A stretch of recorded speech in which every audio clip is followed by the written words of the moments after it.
Welcome to episode 14 of Not Now, Not Here. This episode offers to you a world not so different from your own. A world found not too long from now. A world found not too far from here.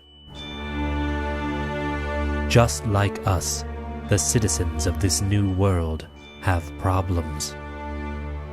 They have bad days, they have bad luck, and they have the little tragedies that haunt their every footstep.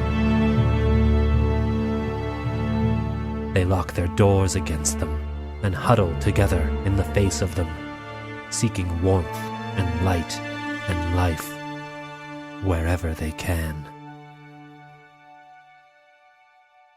Each of these people alone must face their troubles just like us, and they too must take charge and wrestle control away from the onslaught. Their goal, to make the best of their time on their disparate earth.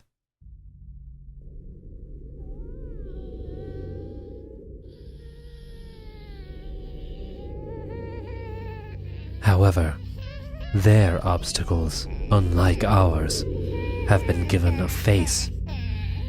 Not only a face. Their worries have been given wings, claws, and teeth. Their troubles have been given names.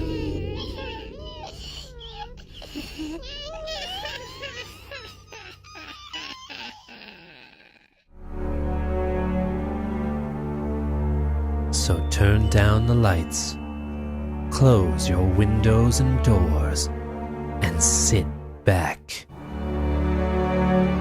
Prepare to step forward into a world that is not now, not here.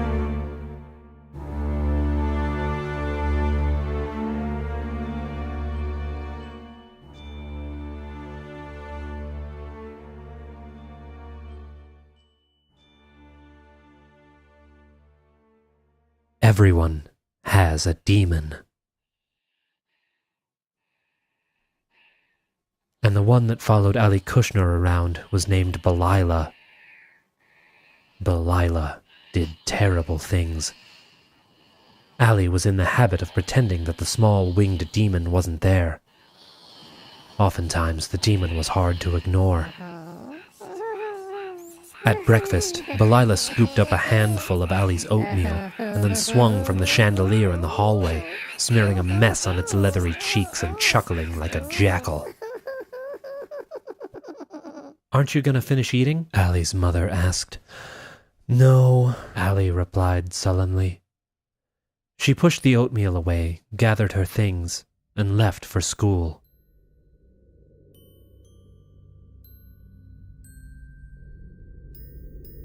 There was some debate amongst Ali's classmates as to whether or not the demons actually caused all the trouble, or if they just knew about it beforehand and thought it was all terribly funny. Like the time Liz had seen her demon splashing through the creek, and then later that day, she almost drowned at swimming practice. Or when Mrs. Halloway had found her demon happily buckled into the passenger seat of her sedan before school, and then she broke her leg in a traffic accident. Whatever you believed, you couldn't trust a demon. Everybody knew that. On the bus to school, Kirsten asked Ali what was wrong. "It's up to something," she said. "It got into my breakfast this morning, smeared it all over its face." "Mine's up to something too," Kirsten said. "Speaking of which, can I borrow a pencil? It's stolen all of mine." Both of the girls scowled out the window. A flock of demons flew in V formation behind the bus, accompanying their children to school. Kirsten's had a multitude of pencils jutting from its nose, ears, mouth, and other places. Ali gave her friend a new pencil, and their conversation drifted to other matters, like today's history exam, or how the Cougars actually stood a chance at winning the conference basketball game that Friday. The team's recent success was thanks to Ben Johnson, a transfer student who was almost 7 feet tall. It was good, Allie thought, to turn her mind to other matters. There was no use in thinking about things like oatmeal or pencils. She would much rather turn her attention to Ben Johnson's muscular arms and his heaving shoulders as he ran up and down the court. When the bus arrived at school, Allie and Kirsten hurried inside. The demons hurried in as well, darting between the students like swooping pigeons. Each demon hovered just above their child in the hallway. Some were giggling. Some were holding textbooks just out of reach as their students tried frantically to retrieve them. Hey! I've got to get to class! Balila was just sitting there on the ceiling, smiling, oatmeal still covering its face. Allie ignored it furiously. Mrs. Halloway's demon was perched on the top of the board at the front of the class as all the students in grade 10 swarmed in. It grumbled angrily and slapped its hairless skull with the back of a hairbrush. In its other claw, the demon had what appeared to be a can of styling mousse, which it sprayed around the classroom at random intervals.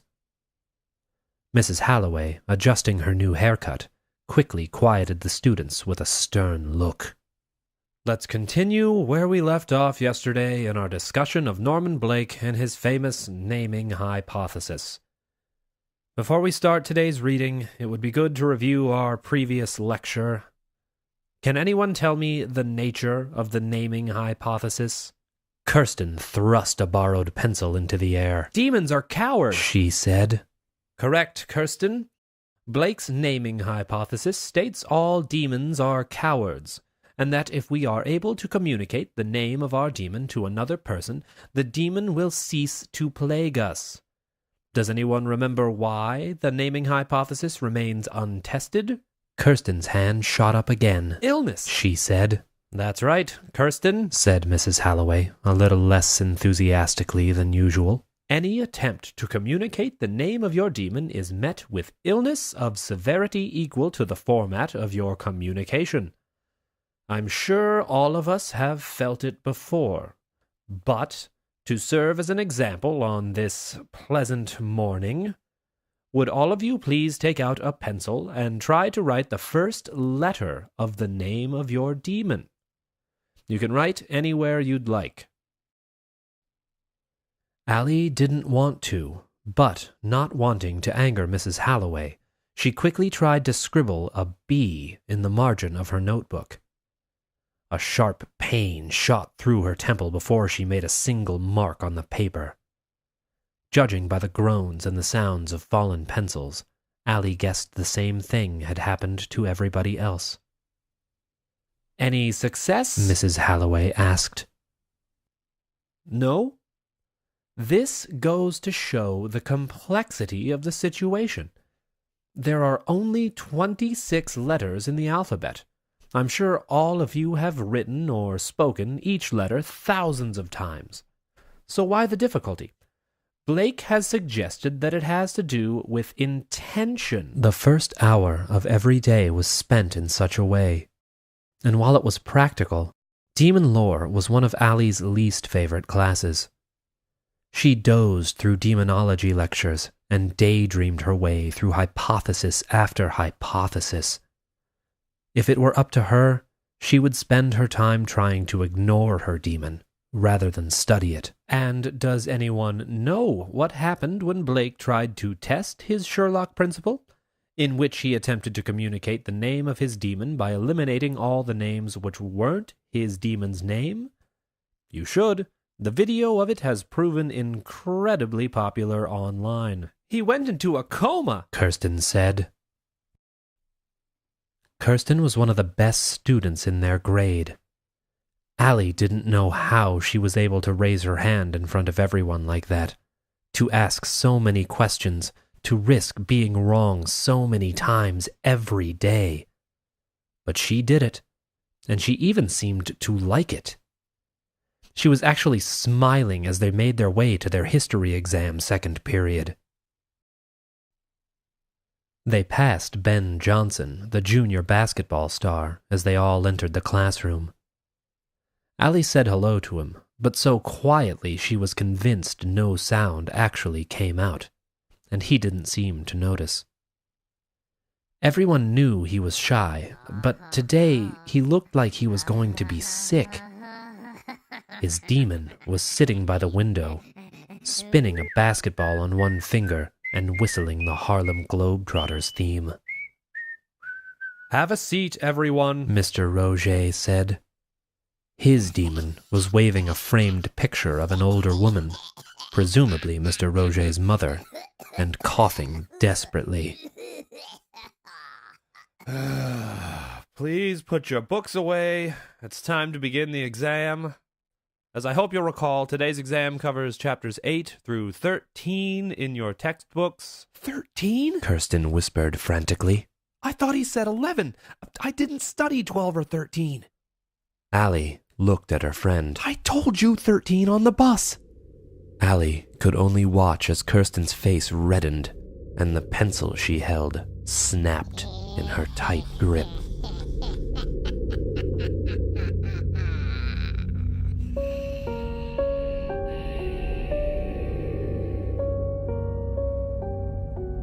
"Have you seen Ben Johnson today?" Allie asked at lunch. "He doesn't look very good." "So?" Her friend Wendy said. "He's probably just got a cold or something." Kirsten was sitting quietly at the corner of their usual table, arms folded, fuming.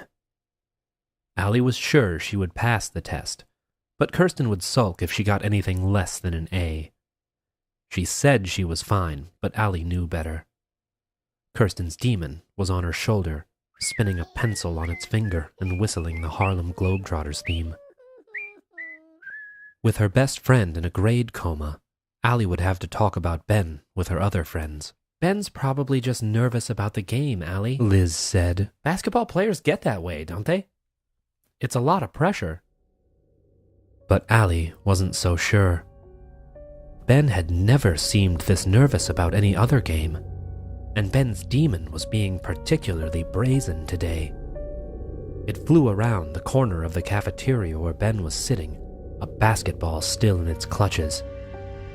Now and then, it would bounce the basketball off Ben's head as if making a chest pass. Ben made no move to block it. He just sat there, looking down at his untouched food. She wasn't sure what made her do it, but without a word, Allie picked up her tray and started walking across the lunchroom.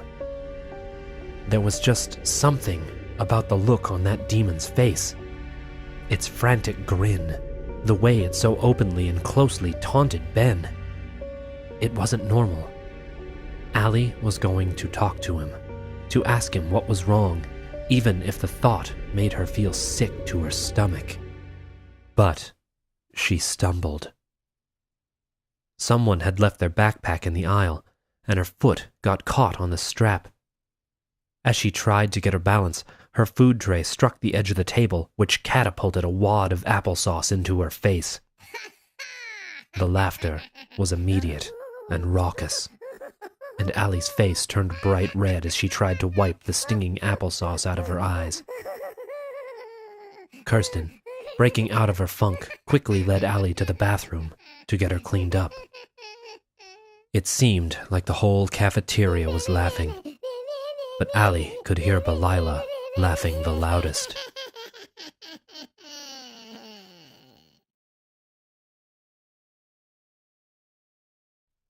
During 8th period, there was a pep rally in the gymnasium. The pep band loudly played the school song as students crammed into the bleachers to cheer for the basketball team, who, everyone said, was sure to win Friday's game. Demons flocked to the corners of the ceiling, swirling together in the rafters like bees in a hive. Demons always seemed to hate crowds. Later, Allie would wonder if that was why Ben decided to do it here. As the principal called their names, Each of the basketball players stood up from the crowd and walked to the center of the basketball court. There was a podium and a microphone there where each player was supposed to give a short speech. Wearing their school jackets, most of them thanked their parents or their coach or their fellow students. Some just shouted, "Go Cougars!" and triumphantly hoisted their fists into the air. These latter drew the biggest cheers. When the principal called Ben Johnson's name, though, everyone could see something was different. Hands thrust deep in the pockets of his letterman's jacket, Ben walked stiffly to the podium. The sound of the crowd's cheering receded like the tide as he stood behind the microphone. The only sound was Ben's demon, who was doing avid layups down by the basketball hoop. Hello? Ben croaked. He swallowed hard and started again. Hello, everybody. I'm sorry for this. The revolver he pulled from his jacket was so small it took everyone in the crowd a moment to realize what it was. There was a collective gasp, and then the whole student body held its breath.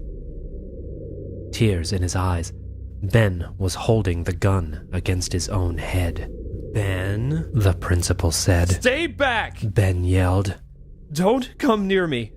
I have to do this. The principal cautiously took his seat next to the other teachers. He's kept me awake every night. Ben said. Every night for weeks, tossing around that stupid ball and whispering about college and my big shot. My opportunity. His demon had stopped dribbling. The ball, forgotten, rolled away, and the demon's mouth opened wide as Ben pointed his finger at its sharp face and made it the center of attention. I hate him. I hate him, and I hate this stupid game, and I hate all of you. All any of you see when you look at me is a basketball player. Just because I'm tall. Just because I'm strong and can jump. It's what my parents see and what my friends see. It's even what I see now. I can't even imagine my future without this stupid game in it. Well, I don't want it. I don't want any of it. Ben turned on his demon. I can't tell them your name, demon. I know that much. But you can. You tell them who you are, or I'm leaving this world forever. He held the gun tightly against his temple. The demon stared blankly. If I'm gone, then so are you! Tell them your name! Ben cocked the gun. Everyone in the audience tensed along with Ben's finger. Tell them! A groan spewed from the demon's lips.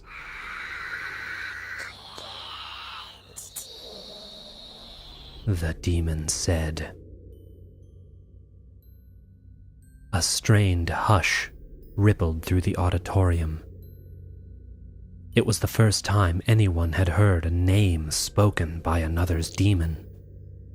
It came out like a great bubble gargling through a swamp. No sooner had its name escaped its lips than, in a puff of acrid smoke, the demon vanished. The crowd stared. Ben put the gun down on the podium. His face was strangely calm. "What does this mean?" Kirsten asked Allie in a whisper. "Demons are cowards," Allie whispered back. She was right. Near the ceiling, the demons were huddled together, gaping alternately at the empty space where Hagentein had just been, and the people in the crowd below. They didn't move. They didn't speak. They just stared. And their masters stared right back.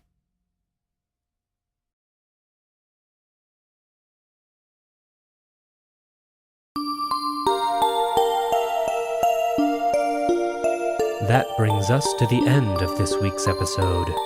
We hope you found it as wordy to hear as we found it to make. This week's episode features music by Kevin MacLeod.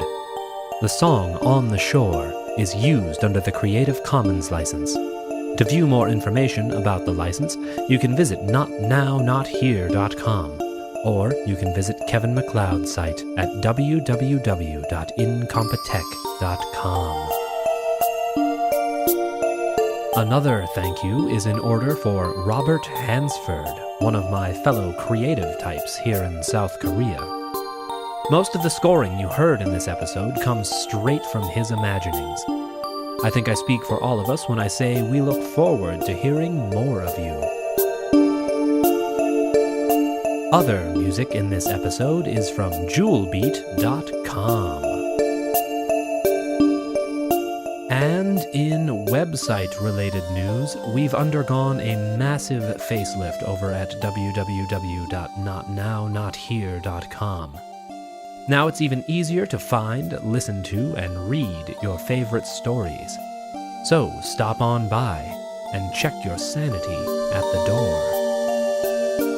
Until next time, dear listeners, may the wind be ever at your back.